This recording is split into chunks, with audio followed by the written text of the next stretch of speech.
ঈদের পরে বেড়েছে সব ধরনের সবজির দাম। ৩০০ টাকা ছাড়িয়েছে কাঁচা মরিচের কেজি।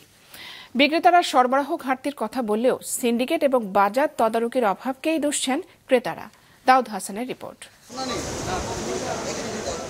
ঈদের ছুটি শেষে ঢাকায় ফেরা নগরবাসীর অনেকেই কোরবানির পশুর মাংসের স্বাদ ভুলতে ছুটে এসেছেন সবজির বাজারে। তবে দাম শুনে ক্রেতাদের চোখ কপালে। বেড়েছে সব ধরনের সবজির দাম। ঈদের আগে কেজি প্রতি কাঁচা মরিচের দাম ছিল ২০০ থেকে ২২০ টাকা। সপ্তাহ পেরোতে না পেরোতেই বাজারও মান বেঁধে সেই মরিচের দাম বেড়ে দাঁড়িয়েছে ২৬০ থেকে ৩২০ টাকায়। এখন হচ্ছে ৩২০ টাকা। ঈদের আগে ছিল ২০০ টাকা, ২০০-২20 এরকম চলেছে। আর ঈদের মেলা এক সপ্তাহ আগে বেচা হয়েছে ১২০-১৪। ঈদের মধ্যে দাম বেশি হয়েছে। ১৫০ ছুঁয়েছে শসা, গাজর আর টমেটোর দাম।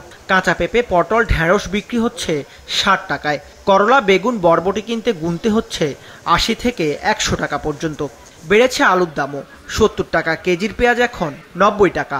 সরবরাহ ঘাটতি ও বৈরী আবহাওয়াকে দায়ী করছেন বিক্রেতারা। আবহাওয়া যদি আপনার পরিবেশ অনুকূলে থাকে তাহলে সবজির দাম কমে যাবে, আরো যদি খারাপ হয় আরো বাড়তে হবে। সবকিছু যা কিছু কিনি সবই দাম।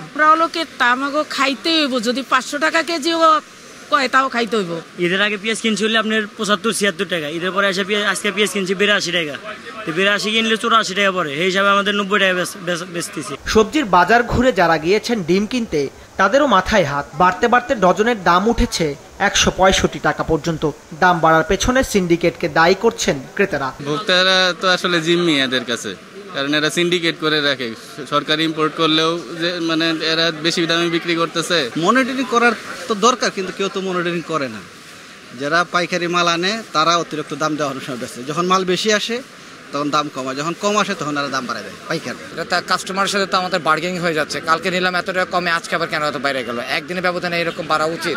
তবে কিছুটা কমতির দিকে ব্রয়লার ও সোনালী মুরগির দাম। দাউদ হাসান, মাছরাঙা সংবাদ, ঢাকা।